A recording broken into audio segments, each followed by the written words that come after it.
It's the most wonderful time of the year.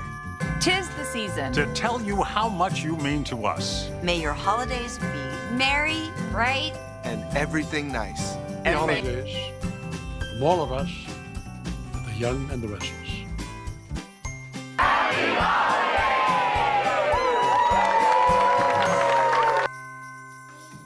Wife, what are you doing? Isn't it obvious? I'm cooking! You know how?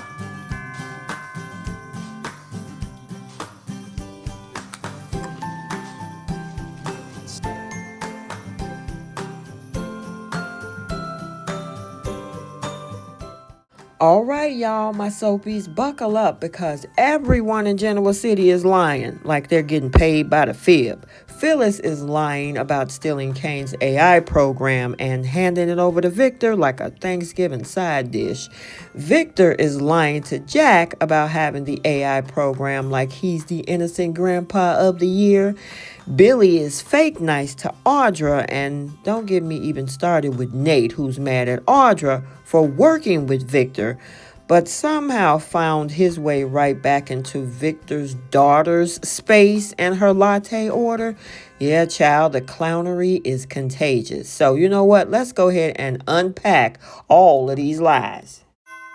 So we're going to start over at Crimson Lights where we got Nate, the Hypocrite Chronicles. Yeah, so let's talk about Nate Hastings, a.k.a. Mr. Hypocrisy with dimples.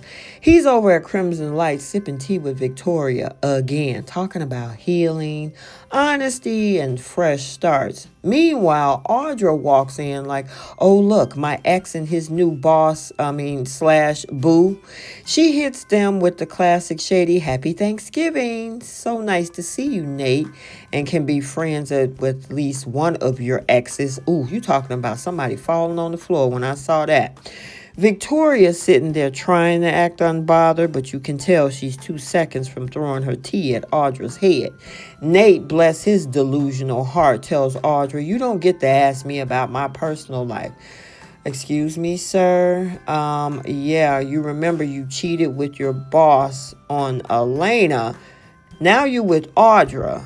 And you pissed off at Audra for working with Victor, but you decide to get back in bed with the Newmans by kissing up to Victor at Thanksgiving with a bottle of wine, and then possibly getting back with Victor's daughter, Victoria.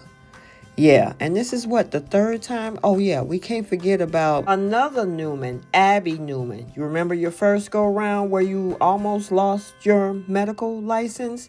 But yeah, you want to get involved with them, yet chastising Audra. Now, granted, Audra was shady, so we can't let that slide by. But, yeah, in this moment, Audra's like, I've apologized, Nate. Nate was like, yeah, but I can't trust you. And me, yeah, can you be trusted? And at the same time, why are you trusting the Newmans for the third time? Make that make sense, Nate. So meanwhile, let's swing over to the Abbott mansion. We got Jack and Diane in full panic mode. Jack is pacing like a man who just realized he forgot to renew his antivirus subscription. He's shutting down Jabot's servers to keep Victor from using that stolen AI program. Basically, turning off the Wi-Fi to save Daddy's legacy. Now, Diane is like, Jack, if we do this, Jabot might not survive. And Jack's like, well, I'd rather kill it myself than let Victor touch it. Sir, this ain't Romeo and Juliet. This is business. Calm down. But then Diane flips it and goes full ride or die. She's like, well, while you play defense, I'm going to play some offense. I said, okay, Bonnie and Clyde. Diane is ready to drag Victor in the court. And honestly, I'd pay to see that trial. Your Honor, Exhibit A, Victor Newman's ego, case closed. We have another hypocrite over at Society, Billy the hypocrite. Yeah, over at Society, Billy's running into Audra and Sally, and he's fake smiling like he's passing out free forgiveness. Oh, Audra, sorry about losing your job. Sir, you're not sorry, you're satisfied. And Audra knows it. She got that tight smile that says, I'll remember this when I'm on top again. Now, Billy then turns to Sally and starts bragging about Abbott Communications like he's launching Apple 2.0. Meanwhile, Victor struts in like happy Thanksgiving, losers. And Victor is that uncle who crashes the dinner parties just to stir the pot. Now, he's sitting at the bar sipping scotch, dropping shady one-liners like hope no one pulls the rug out from up under you under your little company. Then Jack and Diane walk in, and the tension is so thick you can cut it with a knife. Jack strolls up to Victor like, so I hear you using Kane's AI program to turn around and attack him with it. Yeah, and I know that you're probably coming after me too.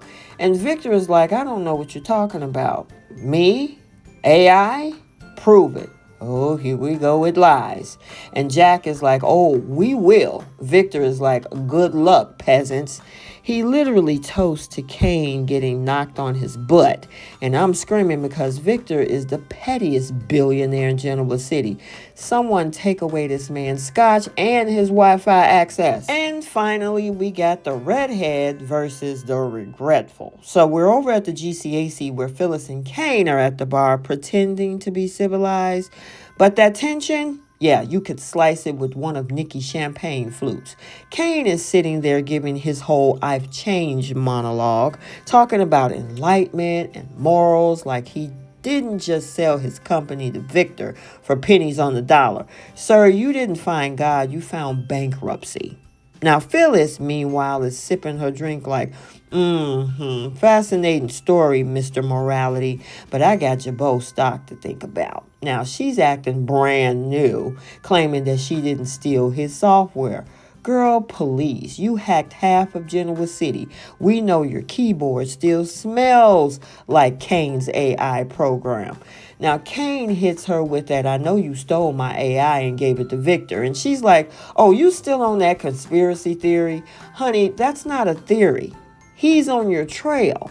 And when he yelled, sit down, I said, ooh, he got his backbone back. But let's be real, Kane threatening Phyllis is like a goldfish growling at a shark. Cute, but ineffective. Then he tries to hit her with the guilt trip. If I can't trust you, where do we go from here? Boy, we go nowhere. Phyllis don't do honesty. She does just survival of the fittest. Finally, she seems to have cracked. Take that dramatic soap opera breath, because you know the one where the camera zooms in over the lips quivering and the music goes dun dun dun dun. And she sort of admits like, okay. And it looked like she might admit that she did it, that she stole the AI, that she gave it to Victor. And Kane sits there like with that look on his face, waiting for that confession like, oh yeah, I knew it. Sir, congratulations, you saw world's most obvious mystery. Somebody get this man a detective badge and a therapy session. But that's what you get for dealing with Phyllis and at the same time simping heavily over Lily Winters. Wow. I mean, this man made $1 billion and more in 6 years, and he threw it all away for Lily Winters. And then at the same time got his own AI program who was supposed to be state-of-the-art, done by none other than Phyllis, who was lying to him to his face.